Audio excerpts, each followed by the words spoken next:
ce qu'on appelle de Ijesha. Et ça vient de Nigeria, ça vient de la région des Yoruba. Et aussi même d'Angola, on va voir, ça veut dire des peuples de culture bantou. On va voir qu'il y a la présence, elle est très forte aussi, surtout dans ce qu'on connaît comme le samba. Parce que le terme même, ça vient des peuples bantous d'Angola, qui ont été la majorité des esclaves qui sont venus, qui ont été amenés au Brésil.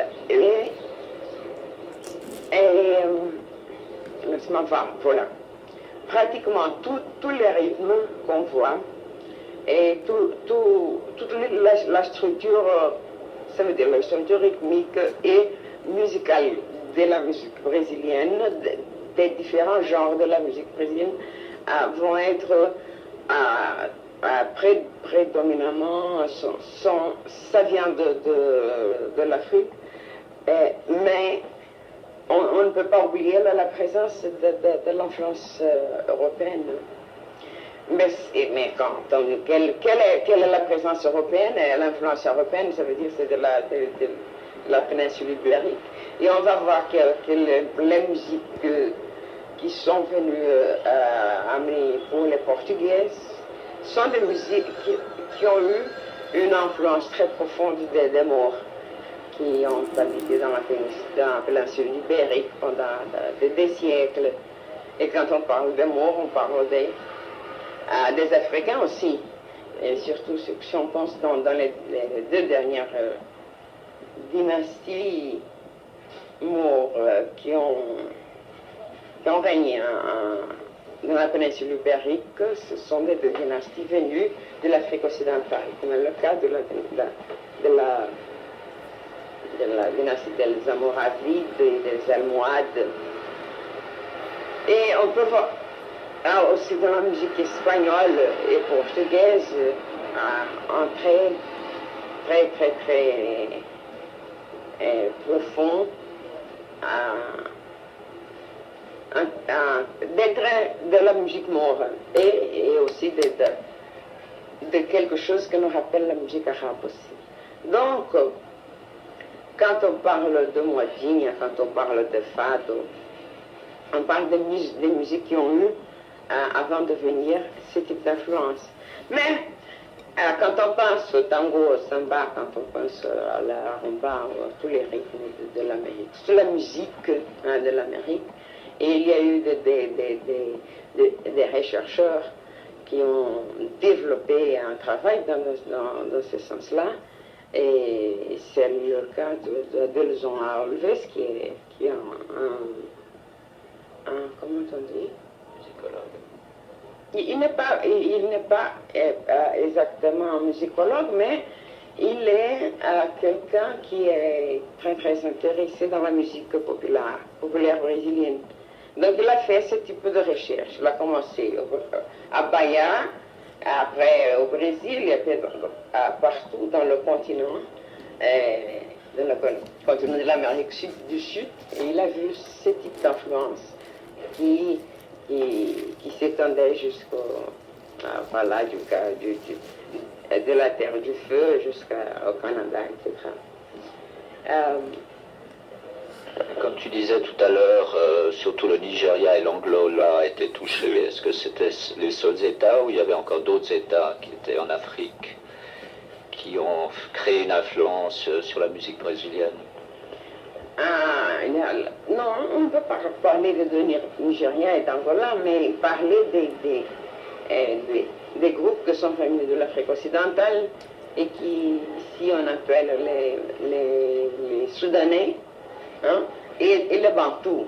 Ce sont ceux qui sont venus des groupes qui parlaient le Kimbundo, l'Ambundo, etc. Le Kimbundo a été très important du point de vue de la formation d'un accent brésilien de parler, une façon. Nous avons une façon très très africanisée de parler le portugais. Mais, parce que par exemple, les Kimbundu, on va les rencontrer en Angola, au Zaïre, etc.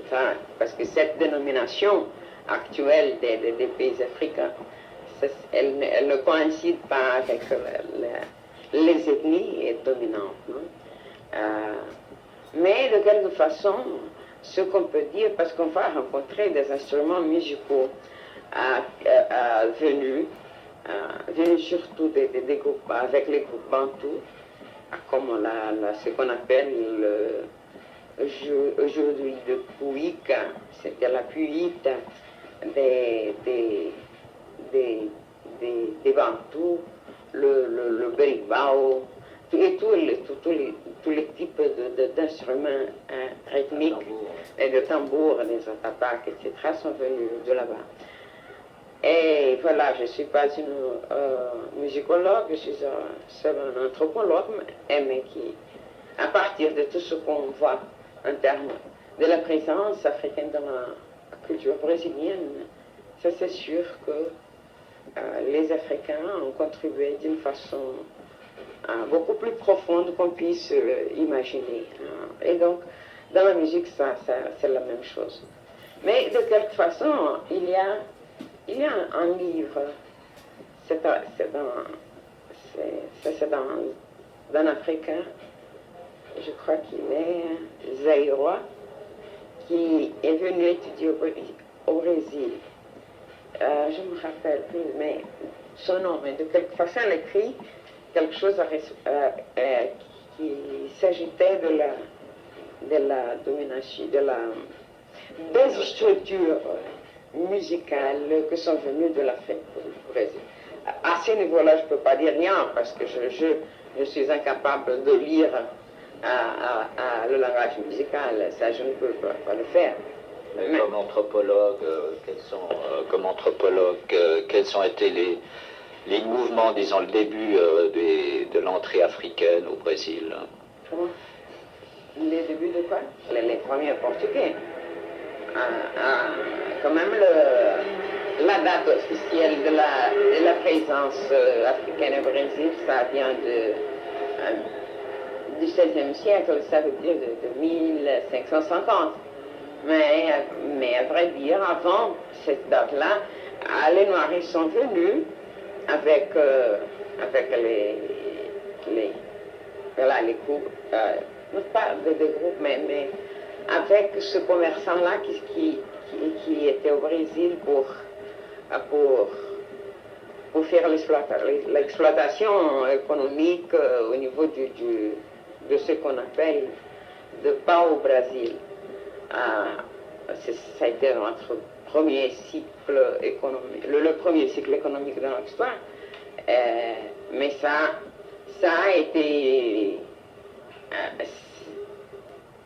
ce cycle se développe avant une colonisation effective et concrète du pays. Ça veut dire entre les années 1500, qui a été l'année de l'arrivée des Portugais, et à 1530, ou 34, quand ont été créés le système d'une exploitation plus, comment dire ça, plus formelle, plus objective.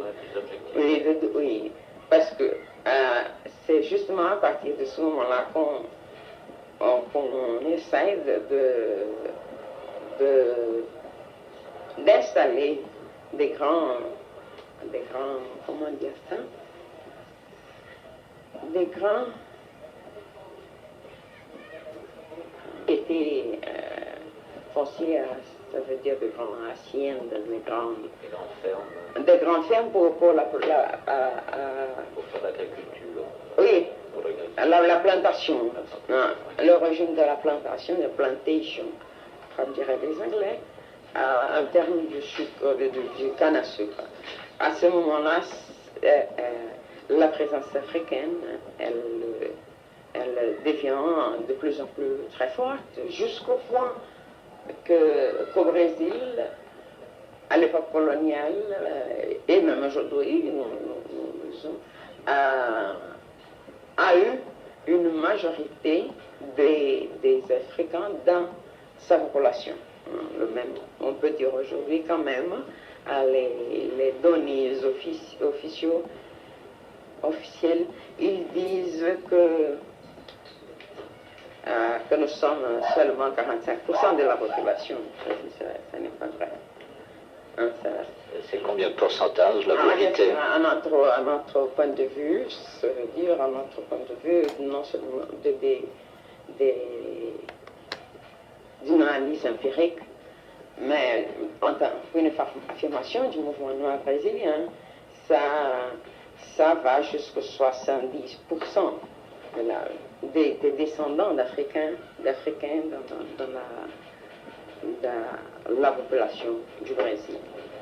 Et dans ce pourcentage, tu appelles aussi les croisements qu'il y a eu avec les Blancs? Bien sûr, on parle de descendants d'Africains, ça veut dire de métis, qui sont appelés des bardos dans la population, dans la classification officielle brésilienne. Mais ça, il faut faire une affirmation très, très forte de que la descendance africaine au Brésil est plus grande que celle des Européens. C'est ça qui est important. Et dans ce point de vue, nous développons une idéologie, une contre-idéologie, parce que l'idéologie de domination, c'est l'idéologie de la blanchisation du pays, d'où ces données-là. Et nous développons une contre-idéologie en montrant que la majorité de la population brésilienne est formée des Noirs comme les autres. Parce que le simple fait d'être des descendants des Africains, ça nous donne la vision que ce type-là constitue une parcelle très significative de la population noire brésilienne. Hein?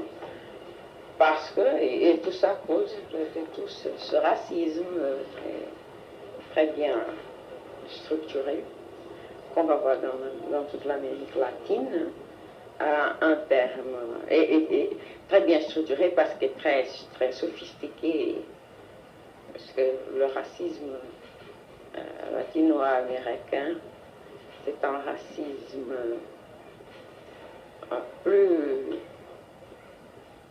plus bien ordonné que celui-là des anglo-saxons.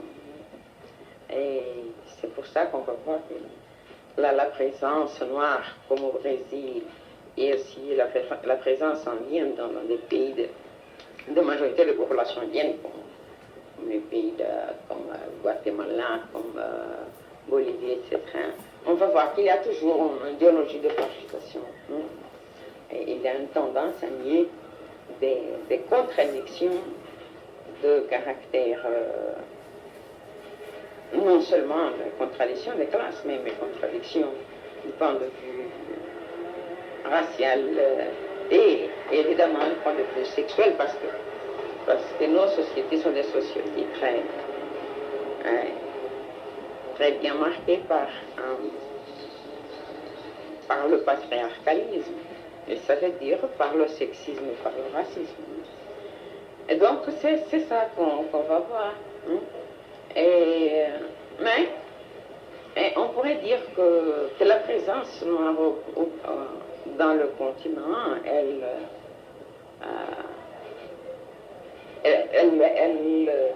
n'est pas marquée seulement à travers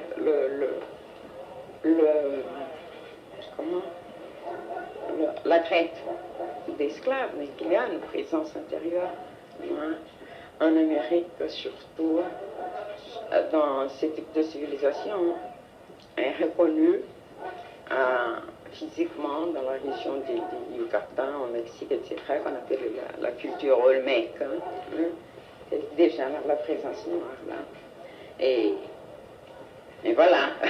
Mais tout ça est refoulé par le discours officiel des grands représentants de notre région et de notre pays. C'est-à-dire que la présence raciste est très forte ici au Brésil. Ça c'est sûr. Ça c'est sûr parce que les données du dernier sens, ça veut dire le sens de 1980, nous montre la situation de subordination des Noirs, hommes et femmes, en termes par exemple des opportunités et comment dire ça, et de salaire dans la société brésilienne. Ça veut dire que au Brésil, il y a des privilèges de race beaucoup plus forts que ceux de sexe.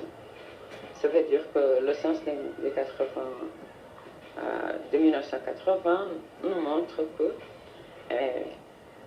dans le premier rang sont les hommes blancs, dans le second sont les femmes blanches, le troisième les hommes noirs et finalement le quatrième les femmes noires. Et c'est sûr qu'il y a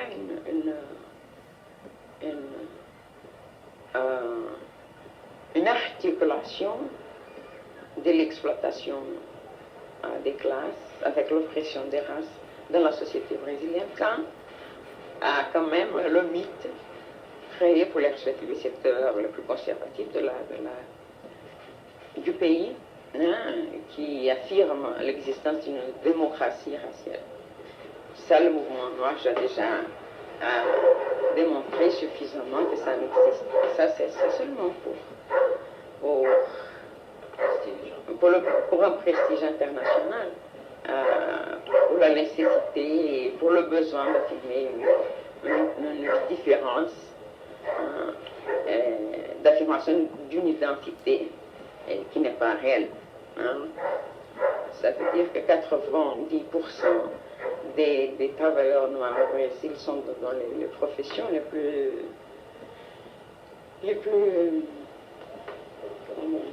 basses, oui, avec les salaires les plus bas aussi. Il y a effectivement une discrimination raciale dans le marché du travail au Brésil. Il y a une division raciale de l'espace au Brésil où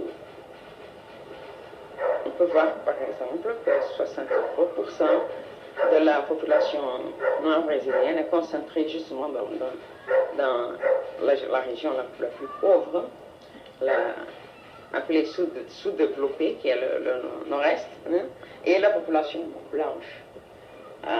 Elle s'est concentrée dans les régions plus riches, ça veut dire dans le sud et le sud-est.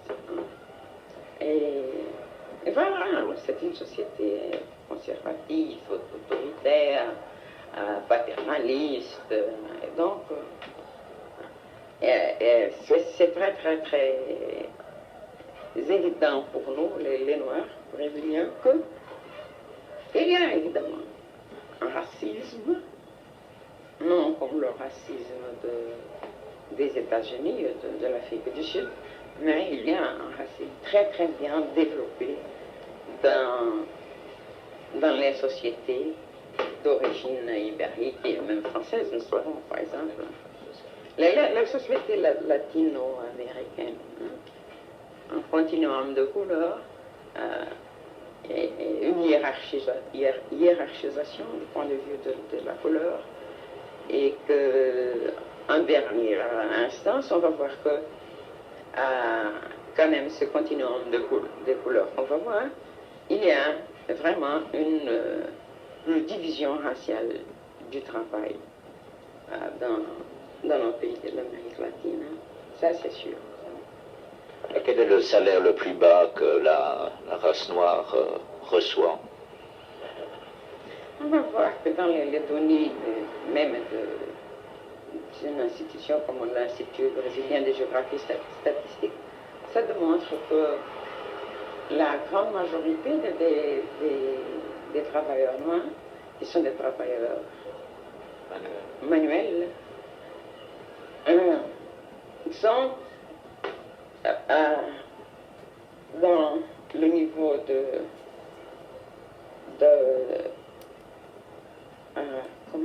comment dire ça? Le maximum jusqu'à 3 salaires minimum. Et si on... Comment? Qu'est-ce que ça veut dire à peu près? Ça veut dire qu'un salaire minimum, que le salaire minimum au Brésil à ce moment-là, ça correspond à 50 dollars par mois. Ça veut dire c'est la misère. Si on constate l'inflation, enfin de la vie, de la inaccessibilité pour les gens pauvres. Et quand on parle de gens pauvres, on parle de gens qui reçoivent un salaire autour de 3 salaires minimum. Ça veut dire 150 dollars par mois.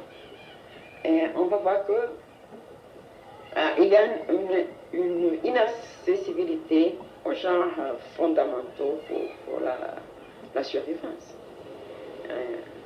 Au Brésil, on va voir que 70% de la population brésilienne est dans la pauvreté et dans la misère ouverte ou absolue.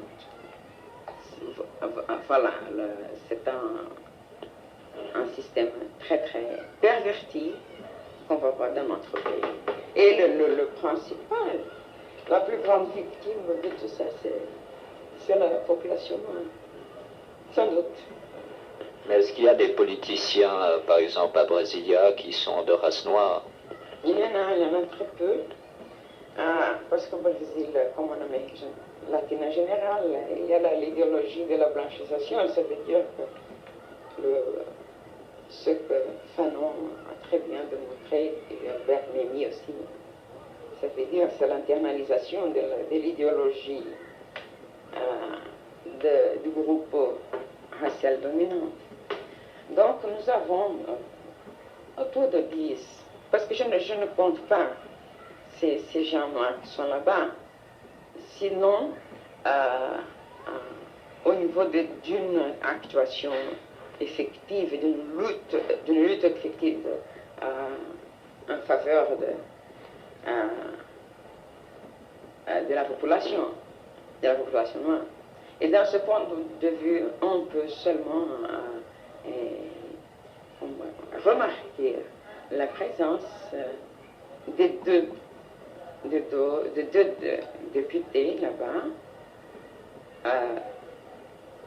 En premier lieu, c'est une femme qui s'appelle Bénédicte Bassi, une femme extraordinaire,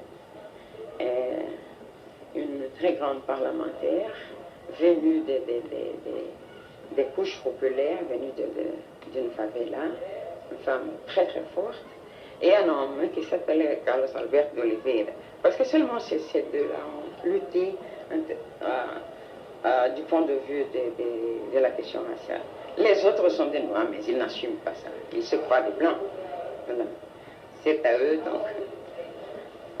Mais qu'est-ce qui se passe si on veut dans la couche moyenne pour essayer de trouver une libéralisation sur le point de vue humain au Brésil pour la race noire? Je n'ai pas compris. Il y a tout un mouvement de libération qui est venu dès le moment que les premiers esclaves ont été amenés au pays. Ça, sans doute, ça veut dire. Il y a eu toujours une résistance, une lutte des Noirs contre l'esclavage d'un côté, contre le racisme après l'abolition de l'esclavage. On ne peut pas oublier que le mouvement noir, tout ce qu'on voit aujourd'hui sur sur une présence noire plus visible dans notre société, ça se doit aux luttes du mouvement noir, et qui a changé beaucoup de choses et qui a rejeté, surtout dans un niveau symbolique, a rejeté par exemple le 13 mai comme comme la date nationale des Noirs, et qui a imposé la date du 30 novembre comme le jour national de la conscience noire au Brésil, parce que dans cette date-là, on est de 1695, c'est donné la mort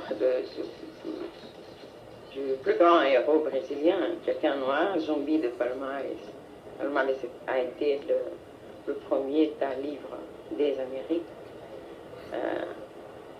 parce qu'il a été créé à la fin du XVe siècle, du VIe siècle, et s'est affirmé en tant qu'un État libre pendant tout un siècle, jusqu'à la fin du XVIe siècle. Et tout ça a été nié pour le discours officiel, mais aujourd'hui déjà il y a une acceptation. Mais elle se donne seulement au point de vue de l'affirmation d'une identité raciale, mais du point de vue aussi de la conquête des droits de citoyens que les Noirs que nous n'avons pas dans la société brésilienne. Ça veut dire qu'il faut construire, il faut lutter pour une citoyenneté qui n'a rien à voir avec la conception des citoyens bourgeoises. Parce que c'est limitée. Et au niveau de la lutte de classe aussi, parce que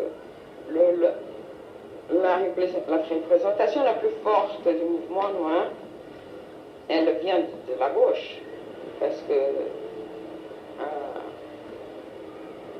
à notre avis, on ne peut parler de classe sans parler de race. Si on parle de contradiction de classe, on ne peut pas parler, on peut oublier la contradiction de race qui s'articule avec celle de classe, parce que le capitalisme, il change les différences il transforme les différences en inégalité, en réalité. Et ça, on voit du point de vue racial et du point de vue sexuel aussi. Ça veut dire que les grandes inégalités se donnent dans la société, dans nos sociétés comme le Brésil, surtout sur les femmes noires. Parce qu'il y a le double aspect du racisme, du sexisme ou du patriarcalisme sur la femme noire. C'est une double discrimination, et on peut dire même triple discrimination, parce qu'il y a celle discrimination de classe aussi. Il faut dire que le Brésil n'est pas un paradis racial comme on le pense. Et comme on pense, comme toute une publicité, une propagande faite dans les pays de l'étranger. Évidemment qu'il y a eu des petites... il y a eu des conquêtes du mouvement noir. Mais il y a beaucoup de choses à faire, et même, à mon avis, aucune solution en termes de justice sociale, ça veut dire en termes d'une lutte de transformation de la société brésilienne, ça ne sera jamais fait si les secteurs le plus progressistes, même révolutionnaires, ne pensent pas dans la dimension raciale. Si l'on ne pense pas, ça ne peut pas arriver à cause de la majorité noire de la population brésilienne. C'est ça notre point de vue. Et je crois que le mouvement noir, il a amené des nouvelles conceptions, des nouvelles modes de contestation, des structures sociales traditionnel. C'est un des mouvements les plus riches, peut-être le plus riche dans la société brésilienne, plus riche même que celui des femmes, à mon avis, parce qu'il y a une certaine acceptation de la lutte des femmes, mais ce que n'est pas le même pour le mouvement noir. Et ça veut dire que le racisme est beaucoup plus fort que le sexisme dans nos sociétés, ça c'est sûr. Est-ce que dans l'époque militaire, est-ce qu'il y a eu une oppression envers le noir plus importante qu'à présent? Voilà. Et nous avons l'habitude de dire en répondant, en critiquant une expression des gauchistes brésiliens quand ils parlent de la période noire et de la dictature militaire. Nous répondons que cette période, elle ne pourrait pas être noire, parce que nous ne sommes pas dans le pouvoir. Et que pour nous, la dictature, elle a existé avant le régime militaire et même après. À ce moment-là, on peut dire qu'il y a une dictature, à la mesure que le racisme est là, que la discrimination raciale est là, que la division raciale du travail est là, voilà, que tout ça, et en même temps, nous savons que du point de vue de la culture, nous sommes des grands victorieux, hein, parce que l'identité brésilienne, du point de vue de la culture, elle se donne à travers l'Afrique, à travers l'africanité. Mais du point de vue des conflits, du point de vue politique et social, économique, la lutte, elle doit continuer, non? Et évidemment que dans cette période-là, sur laquelle je me demande, s'il y a eu une très forte exploitation des travailleurs brésiliens, de la population économiquement active et des groupes populaires, évidemment que ça fait sentir, surtout sur la population noire, évidemment, parce qu'il était pour les dirigeants à cette époque-là, ils ont prohibé qu'on parlait sur la question raciale. Et ça se présente jusqu'aujourd'hui dans la loi de sécurité nationale. Hein? Mais il n'y a pas de grandes différences, parce que voilà, cette période-là, une classe moyenne blanche s'est donnée à la lutte, etc. Mais ce qu'on va voir est que par exemple au niveau de la torture, ça c'est sûr que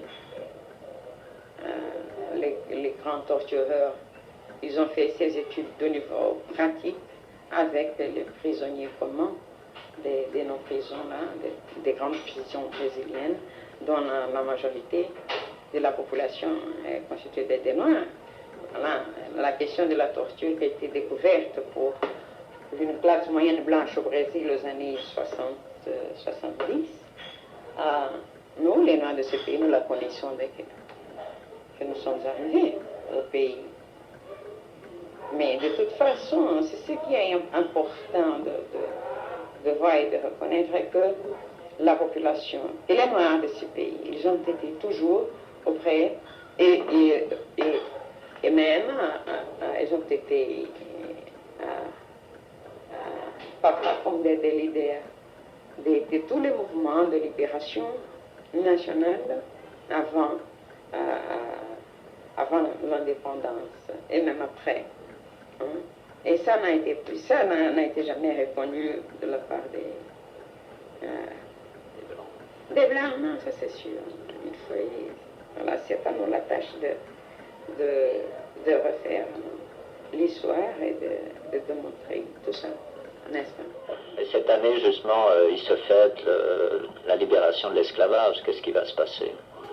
Voilà, il y aura beaucoup de célébrations, etc. Mais pour nous, et les membres du mouvement noir, c'est pas question de célébration, mais c'est la question des commémorations, mais c'est la question de la réflexion sur la situation des Noirs dans la société brésilienne, 100 ans après l'abolition de l'esclavage.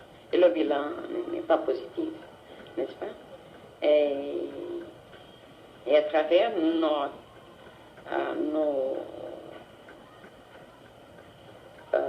comment dire ça, nos manières de démontrer tout ça,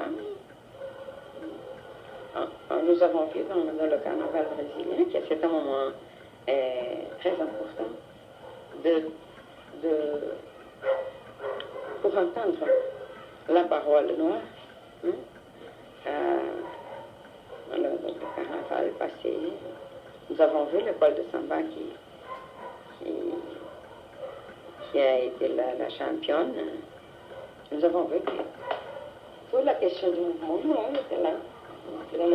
Était présent dans le comment on dit ça, dans la présentation de Elisabeth, ça c'est sûr. Et ça a été la surprise pour tout le monde. Mais comment? Parce que nous avons rejeté tous ces critères d'une esthétique occidentale. Nous avons recherché au niveau de nos racines. Et tout ça était là-bas. Ça a été très important. À mon avis, c'était très important. Mais pour nous, la grande question, elle passe non pour... Oui, parce qu'il y a une école Samba qui a gagné le prix justement pour la libération de l'esclave. Justement, les trois premières qui ont posé la question de l'abolition de l'esclavage en faisant sa critique, ça c'est sûr. Non? Et la championne était justement celle qui a posé de la façon la plus claire, la plus profonde, la plus révolutionnaire ce type de critique. Non? Ça veut dire que pour nous, le 13 mai, ça veut dire que c'est la date de l'abolition, pour nous avons caractérisé ce jour-là, nous les militants noirs, comme le jour national de la lutte contre le racisme. Parce que les Blancs, ils font des commémorations le 13 mai. Le 13 mai, on fait nous, les Noirs, nous faisons des contestations et des dénonces de l'injustice qui existe dans notre pays. Est-ce que pour cette année qui est l'année 88 sur la libération de l'esclavage, est-ce qu'il y aura des échanges entre l'Afrique et le Brésil sur le plan musical ou festoiement ou culturel, etc. Évidemment que ça, qu'il y aura, parce que, mais ça, ce n'est pas à cause du centenaire de l'abolition, mais c'était simplement une coïncidence, parce que l'initiative est venue du Sénégal en termes de la création, de la réalisation du FESPAC, ça veut dire le Festival panafricain des arts et des cultures, qui va être réalisé au mois de décembre dans les pays de l'Afrique occidentale. Et voilà, le Brésil sera présent. Moi-même, je suis vice-président de l'Association internationale du FESPAC. Et il y aura tout un échange du point de vue scientifique, artistique, etc. Et même au Brésil, il y a une commission nationale du FESPAC au Brésil qui est présidée par Gilberto Gil. Et nous sommes allés là-bas le mois de décembre dernier. J'ai participé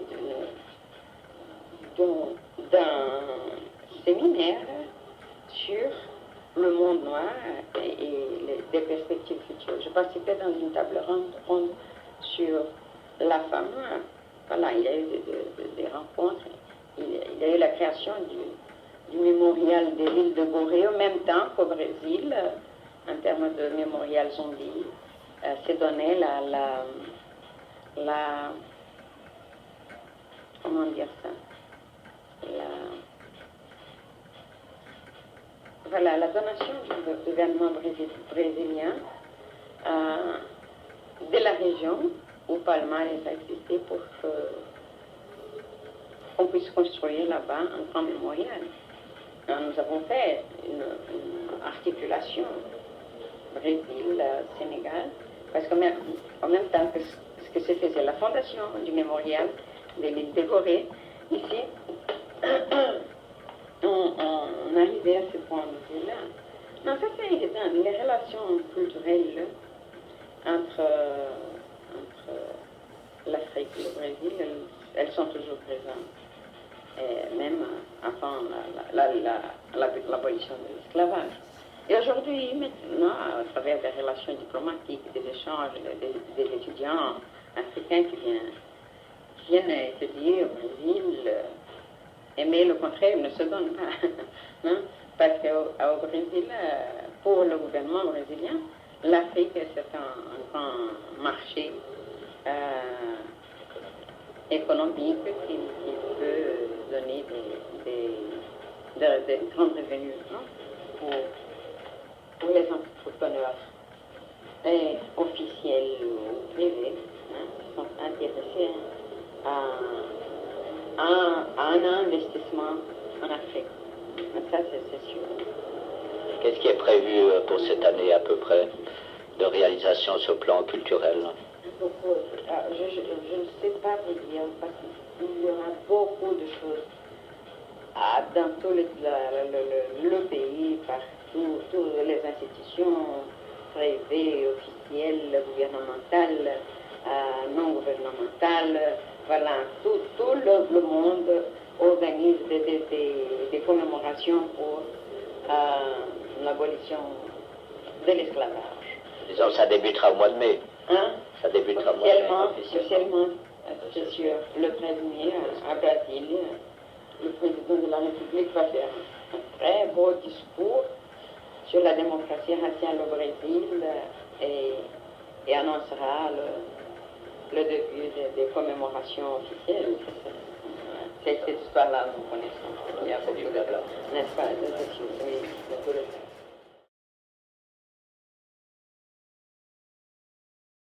écologique, des religions beaucoup plus concrètes que le christianisme, pas une vision d'un Dieu abstrait, mais des dieux qui viennent, qui dansent, etc. Dans ce point de vue, est très très forte, parce que dans la société brésilienne, il y a une ambiguïté profonde qui vient d'une acceptation et en même temps d'un refus de l'influence noire. Le Brésil est le plus grand pays catholique, non?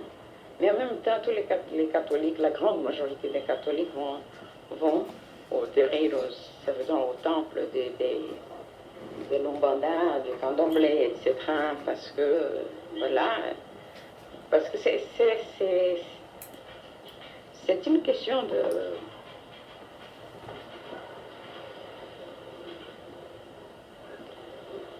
ce point de vue-là, c'est la présence de la femme noire au Brésil, des femmes africaines qui ont éduqué, qui ont, comment dire ça, qui ont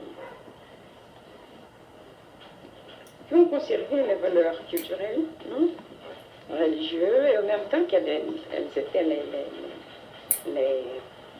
les éducatrices informelles des enfants blancs. C'est pour ce chemin-là qu'on peut parler d'une influence très profonde des religions afro-brésiliennes dans la société brésilienne. Et en même temps, on ne peut pas parler de syncrétisme religieux. Ce syncrétisme apparent, en réalité,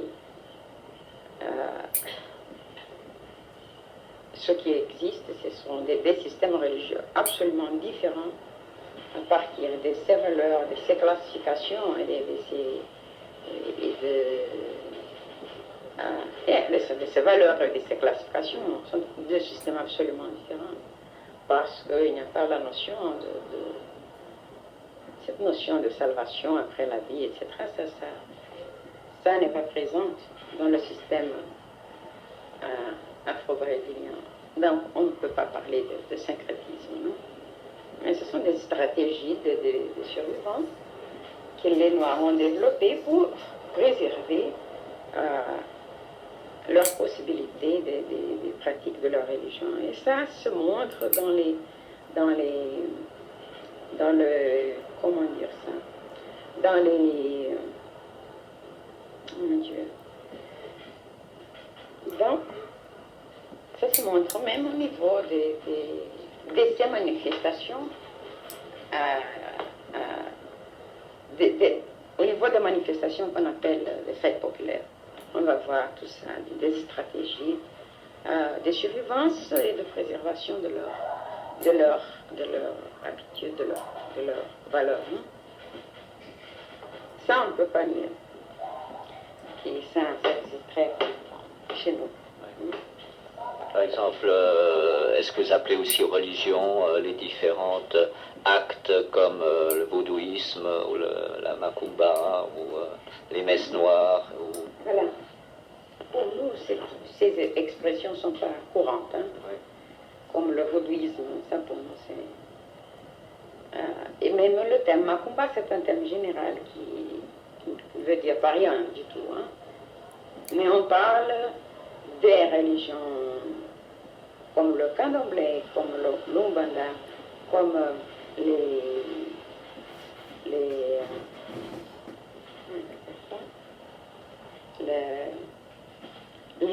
la religion venue du Bénin, dans la Casa das Minas, au Maranhão, comme le Catimbo, qui est déjà une synthèse afro-indienne qu'on va rencontrer. Mais le vaudouisme, pour nous, non, c'est parce que c'est une autre chose, hein, c'est une autre classification pour nous. Et le terme macumba, aujourd'hui, c'est un terme même, c'est un terme péjoratif, mais que nous avons, nous, les mouvements, nous avons changé ça dans un terme un terme général, un terme qui ne spécifie aucune religion particulière. C'est la pratique. On pourrait dire que Macumba serait la pratique des religions africaines. C'était le maximum. Mais elles sont différentes à partir des solutions qui se sont développées, des solutions culturelles qui se sont développées dans le pays. Non? Et sans doute, l'influence Yoruba était la plus forte. Yoruba que nous appelons au Brésil d'influence Nabo. Celle-là était la plus forte. Mais nous avons eu des solutions bantoues, ça veut dire, c'est le cas de l'Umbanda, et même urbaine, parce que l'Umbanda est beaucoup plus récent et de caractère urbain si on la compare avec le candomblé. Hein. Et ces influences sont-elles encore très fortes au travers de la race noire ici au Brésil? Comment? Est-ce que les dieux, hein. Les dieux noirs, ça c'est sûr. Ça c'est très beau. À mon avis, c'est très beau. C'est très très beau. Moi-même, je dois faire une offrande pour un dieu avant de partir au Nigeria, qui est le grand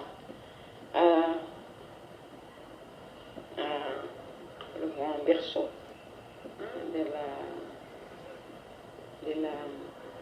du candomblé au Brésil. Là, des villes comme Ile-Ife, comme Ibadan, comme Oyo, comme Oshogbo, sont des grands centres religieux dont l'influence est très forte au Brésil à ce moment-là. Ça, c'est sûr.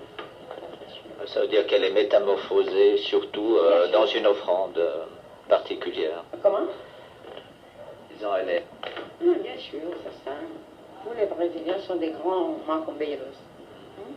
C'est-à-dire, sont des croyants dans la religion afro-brésilienne. Moi particulièrement, j'assume cette religion-là comme la religion de mon peuple.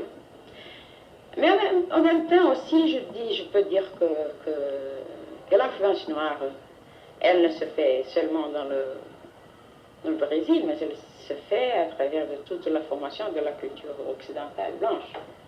Et ça, ce que je veux dire, que par exemple, que toute une science, par exemple au niveau de l'égyptologie, a essayé de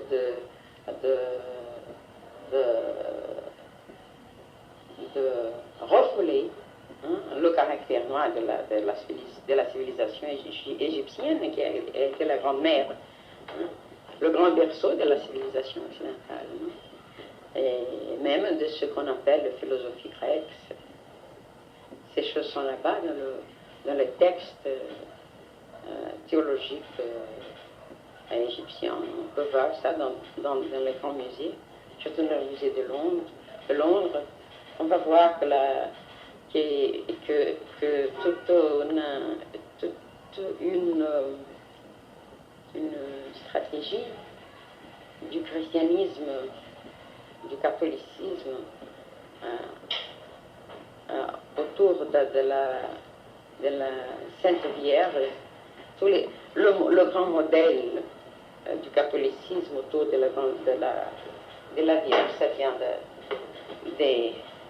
de la grande déesse noire, Isis, dont le culte était très très très diffusé en Europe. On va voir que les Vierges noires qu'on va rencontrer même à l'Union soviétique, à Pologne, en France, voilà, partout. Ça vient à être la marque d'une influence noire, même sur l'Europe, n'est-ce pas? Et donc,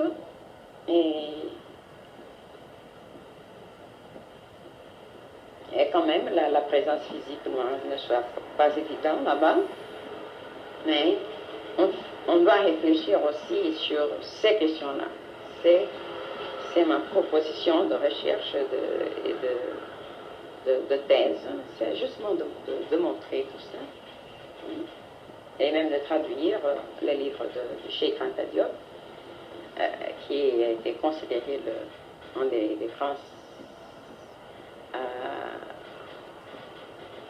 grands hommes de sciences noirs de ce siècle, lui, et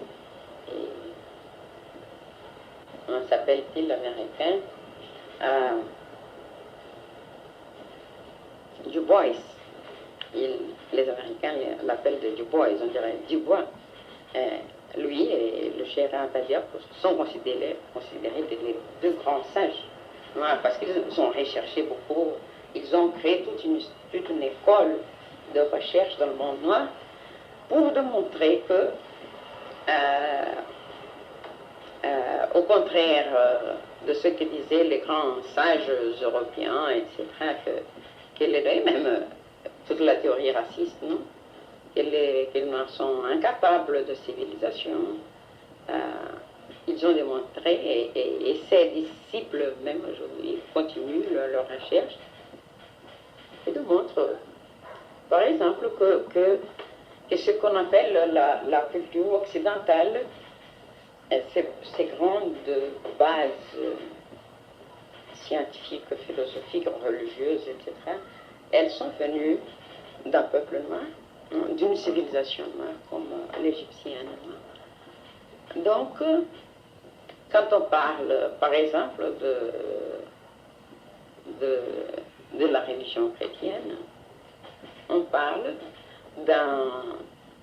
d'un système religieux qui s'est formé à partir du modèle égyptien, non? Parce que nous savons que, par exemple, le Noël, comment on appelle ça? Cette période, après le carnaval jusqu'au... voilà, tout ça vient de la grande religion égyptienne. Voilà, c'est... Ça, il faut dire, même, il faut démontrer. Et le monde noir, dans ce point de vue, travaille très bien. Il marche très très bien, surtout aux États-Unis, en Afrique. Beaucoup plus moins en Amérique latine, mais le monde noir travaille très bien dans ce type de recherche pour faire une nouvelle vision de l'histoire de l'humanité. Et à partir de ça, démontrer que effectivement n'existe pas des peuples, des races supérieures, inférieures, ou quelque chose dans ce niveau, n'est-ce pas? Et je suis dans ce type de travail aussi, en termes de Brésil. Ça c'est sûr, ça c'est sûr. Et par exemple, quand on voit une grande déesse de candomblé comme Yemanja, ou comme la Vierge qui est comment c'est dit, la matrone? La patronne. La matrone, pas la patronne, mais la matrone du Brésil, du point de vue de l'Église catholique, la Vierge qui est la matrone du Brésil, c'est une Vierge noire. Et donc c'est une représentation d'Isis. En même temps qu'Yemanja, la grande déesse du candomblé, elle est aussi, et même si on compare les mythes, etc., sont très très très prochains, non? En termes de cette maternité, de ce sens d'une maternité qui assume et ne rejette une liaison, une harmonisation très forte avec la nature. C'est ça. Et je veux te dire, voilà, c'est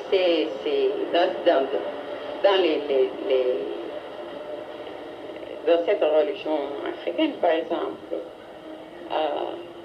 tout ce que nous voyons, toute cette tragédie que nous voyons aussi à ce moment à Rio de Janeiro, tout ça a été prévu pour les yeux, pour les Orisha. Tout ça a été prévu, nous savions de ça. Ah, non, c'est sûr. Voilà, les gens, l'explication scientifique, non. C'est les thés, ce sont les comment dire, les mouvements comment dire, des froides et chaudes, etc. Mais voilà, dans la religion des Orisha, voilà, cette année, c'est l'année de régie par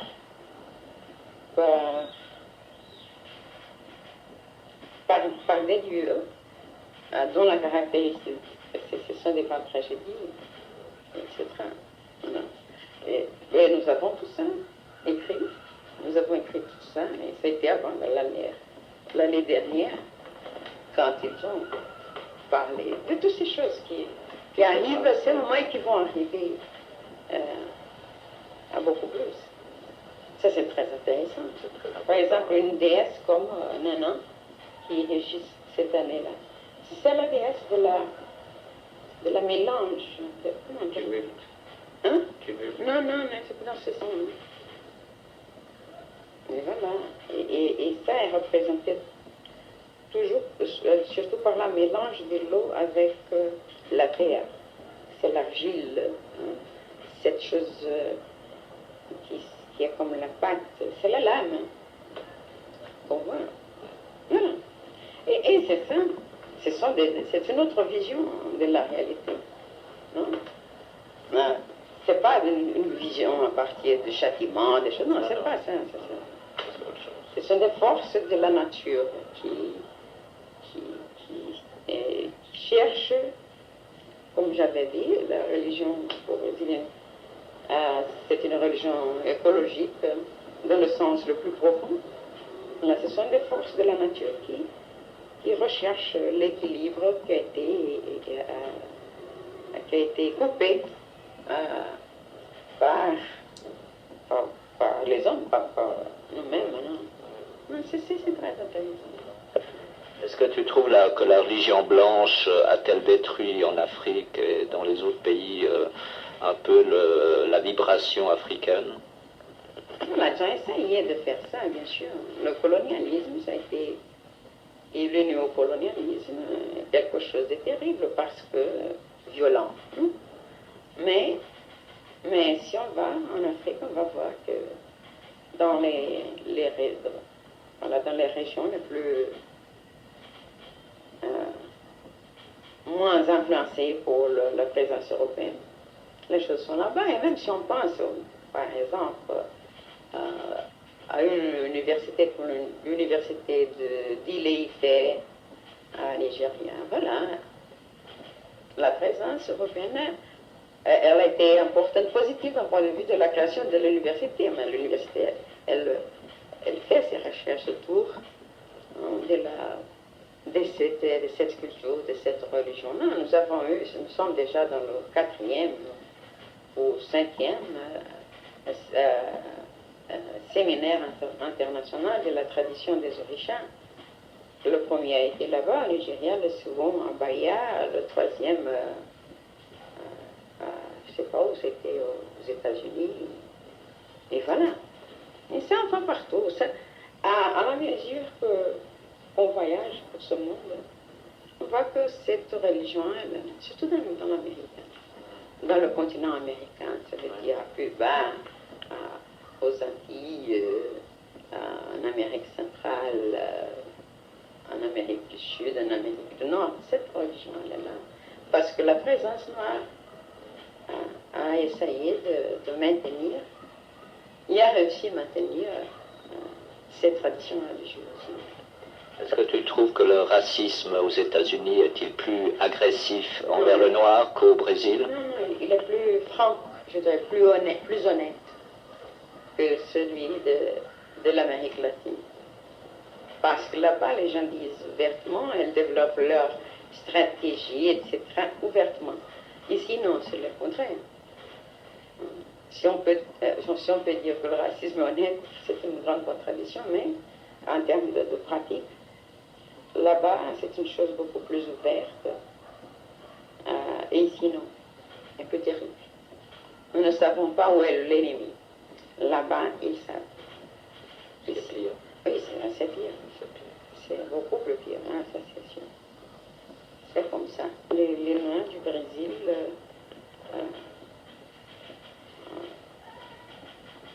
nous espérons que les peuples de l'Europe puissent comprendre ça et qu'ils puissent développer leur solidarité en réfléchissant toujours que démocratie signifie la convivence avec la différence et que la différence doit être respectée et doit être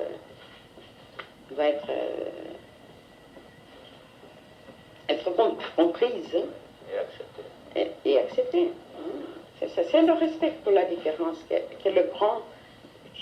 l'axe central, on pourrait dire, de ces concepts, de cette chose merveilleuse qui s'appelle la démocratie.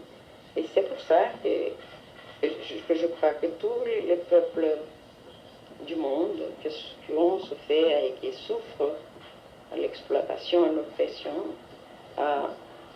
ont comme exigence fondamentale de leur vie la consécution de ce rêve, je ne sais pas, mais on doit de cette utopie. Non. Et dans ce point de vue-là, je parle en tant que noire et en tant que femme aussi. Toute ma solidarité avec les femmes de l'Europe. Alors je voudrais te remercier Laïla de nous avoir reçus chez toi et de nous avoir ouvert un peu plus les yeux avant ton voyage au Nigeria. Merci. Je voulais tout le monde.